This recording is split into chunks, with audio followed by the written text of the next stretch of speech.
இயேசுவின் ரத்தம் ஜெயம். Praise the lord my dear brothers and sisters. இந்த நாள்லையும் ஆவியானவர் உணர்த்தின காரியம், அழைப்பில் கேள்வி கேட்கிறோமா? ஆவியானவர் உணர்த்தின வசனம் லூக்கா எழுதின சுவிசேஷம் அதிகாரம் 19 வசனம் 6. அவன் சீக்கிரமாய் இறங்கி சந்தோஷத்தோடே அவரை அழைத்து கொண்டு போனான். And he made haste and came down and received him joyfully. Luke chapter 19 verse 6. என கண்மானவர்களே, இந்த இடத்துல என்ன வாசிக்கிறோம் அப்படின்னா, சகேயு மரத்தை விட்டு சீக்கிரமா இறங்கி வந்து சந்தோஷத்தோட இயேசுவை தன்னுடைய வீட்டிற்கு அழைத்து கொண்டு போனான் அப்படின்னு நம்ம வாசிக்கிறோம். நாம் இந்த நாட்களில் தேவனாலே அழைக்கப்படுகிறோம். ஆனால் அந்த அழைப்பில் கேள்வி கேட்கிறோமா? நம்ம கொஞ்சம் யோசித்து பார்க்கணும். ஒரு சின்ன காரியத்தை இந்த இடத்துல நான் பேச ஆசைப்படுறேன். அதாவது என்னுடைய பையன் ஏதோ ஒரு வேலையா ஒரு இடத்துல நின்றுட்டு இருக்கான். அப்போ நான் போயிட்டு, நீ என் கூட வா, நான் உன் கூட இருப்பேன், நீ ஒரு வேலையை செய்யணும் இன்னொரு இடத்துக்கு போய் அப்படின்னு கூப்பிட்டா அவன் என்ன பண்ணுவான் அப்படின்னா, இம்மிடியட்டா என் கூட கிளம்பி வருவான். ஆனா அதே கேள்விய முன்ன பின்ன தெரியாத ஒரு பர்சன் அவன்கிட்ட போயிட்டு, தம்பி என் கூட வா, நான் உன் கூடவே இருக்கிறேன், இந்த இடத்துக்கு போய் ஒரு வேலை செய்யணும் அப்படின்னு சொன்னா அவன் போவானா?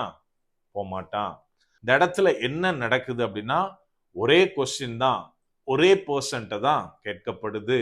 ஆனால் கேட்கிற பர்சனை பொறுத்து அந்த நிலைமை மாறுறத நம்ம பார்க்கிறோம். நான் என் பையனை கூப்பிடுறேன் அப்படின்னா அவனுக்கு தெரியும் நம்முடைய அப்பா நம்ம கூட இருப்பாரு, எந்த பிரச்சனையும் வராது, எல்லா சூழ்நிலையிலும் எல்லாத்தையும் அவர் பார்த்துப்பாரு அப்படின்னு என் மேல ஃபுல் நம்பிக்கை வச்சு அவன் கிளம்பி வருவான். ஆனா முன்ன பின்ன தெரியாத ஒரு நபர் கூப்பிடும் போது அவன் முதலாவது கேட்கிற கேள்வி, நீங்க யாரு, எதுக்காக என்னைய கூப்பிடுறீங்க, எங்க போறோம், என்ன வேலை பண்ணணும், எப்படி பண்ணணும், எதுக்கு பண்ணணும், இதனால உங்களுக்கு என்ன ப்ராஃபிட், எனக்கு என்ன ப்ராஃபிட்னு 1000 கேள்வி கேட்பான். அதே போலதான் இந்த இடத்துல நம்ம என்ன வாசிக்கிறோம் அப்படின்னா, சகேயுவை குறித்து நம்ம பார்க்கிறோம். இயேசு கிறிஸ்துவை பற்றி சகேயு கேள்விப்பட்டு அவர் என்ன பண்றாருன்னா, இயேசு கிறிஸ்து அந்த வழியா கிராஸ் ஆகுறாரு, அந்த அத்தி மரத்துல ஏறி உட்கார்ந்து இருக்கிறாரு. இப்போ இயேசு கிறிஸ்து சகேயுவை கீழே இறங்கி வா, நான் உன் வீட்டுல தங்கணும் அப்படின்னு கூப்பிடுறத நம்ம பார்க்கிறோம். இதை குறித்து நமக்கு எல்லாத்துக்கும் நல்லா தெரியும். இந்த இடத்துலதான் நம்ம வாஸ்த போர்ஷன் வருது. சகேயு மரத்துல இருந்து இறங்கி சந்தோஷத்தோட இயேசு கிறிஸ்துவை வீட்டிற்கு அழைத்து கொண்டு போகிறான். நம்ம ஒரு காரியத்தை இந்த இடத்துல அண்டர்ஸ்டாண்ட் பண்ணிக்கணும். இயேசு கிறிஸ்துவுக்கும் சகேயுக்கும் ஆல்ரெடி அவங்களுக்கு ஏதாவது ரிலேஷன்ஷிப் இருந்துதானா? கிடையாது. அவரை ஆல்ரெடி மீட் பண்ணியிருக்கானா? கிடையாது. அவரை குறித்து கேள்விப்பட்டு இருக்கிறான்.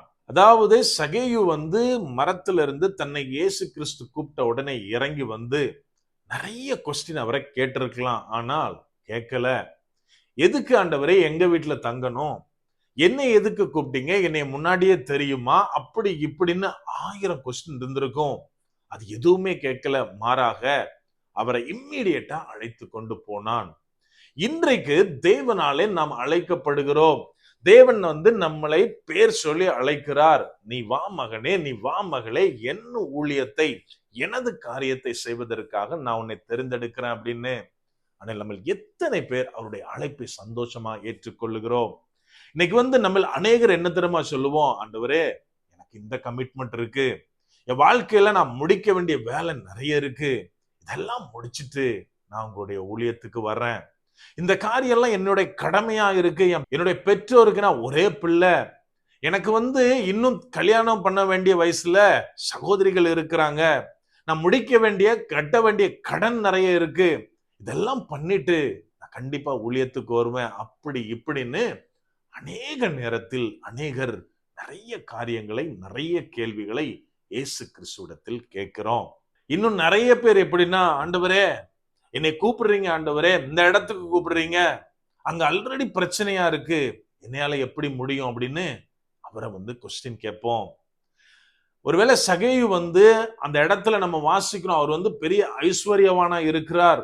சோ ஆண்டவரே நீங்க தங்குறதுனால என்னுடைய தொழில் ஏதாவது பாதிக்கப்பட்டக்கூடாது, உங்களுக்கு நான் எந்த விதத்திலயும் உங்களுடைய பிரீச்சிங்க்கு டீச்சிங்க்கு நான் இடைஞ்சலா இருந்துடக்கூடாதுன்னு ஏதாவது கொஸ்டின் கேட்டாரா?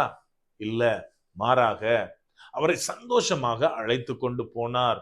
என கண்மானவர்களே, இன்றைக்கு நீங்களும் நானும் தேவன் நம்மை அழைக்கும் போது அவரை சந்தோஷமாக ஏற்றுக்கொண்டு அவருடைய வார்த்தைக்கு கீழ்ப்படிந்து, எப்படி ஒரு பையன் அவன் தகப்பனை நம்பி எங்க இருந்து எங்க வேணாலும் போவான், என்ன வேலைனாலும் செய்வான், இதை போல நாம் அர்ப்பணிக்கிறோமா? நாம் அர்ப்பணிக்கும் போது என்ன நடக்கும் தெரியுமா? அங்க நம்ம வேதத்துல வாசிக்கிறோம், தொடர்ந்து அந்த பகுதியை வாசித்தா சகேயு அவன் பண்ண காரியம் என்ன? அவன் இயேசு கிறிஸ்துவிடத்துல ஒரு வாக்குறுதி கொடுக்கிறான். நான் ஆண்டவரே, நாம் மாறுறதோட மாத்திரம் அல்ல, யாரையாவது ஏமாத்திருந்தேன் அப்படின்னா பல மடங்கு 4 மடங்கா திரும்ப கொடுக்கிறேன் அப்படின்னு. நம்ம ஒரு காரியத்தை யோசிக்கணும். இயேசு கிறிஸ்து சொல்றாரு, இந்த வீட்டுக்கு ரட்சிப்பு வந்தது அப்படியானால் சகேயுடைய வீடு மாறினது.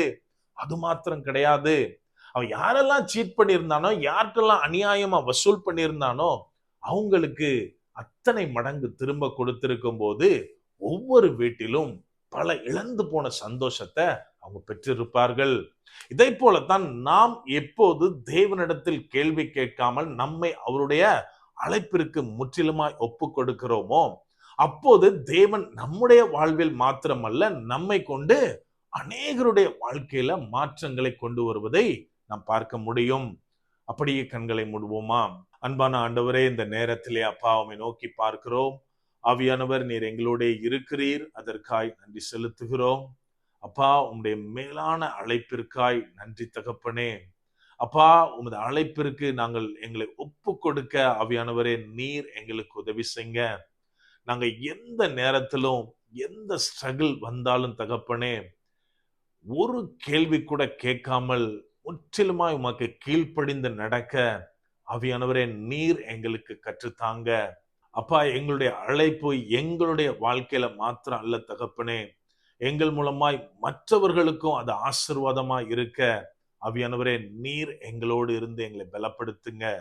முற்றிலுமா எங்களை தாழ்த்தி ஒப்பு கொடுக்கிறோம். பலப்படுத்தி ஆசீர்வதிங்க. மீட்பர் இயேசுவின் மூலம் ஜெபிக்கிறோம். ஜெபம் கேளும் எங்கள் நல்ல பிதாவே. ஆமென். God bless.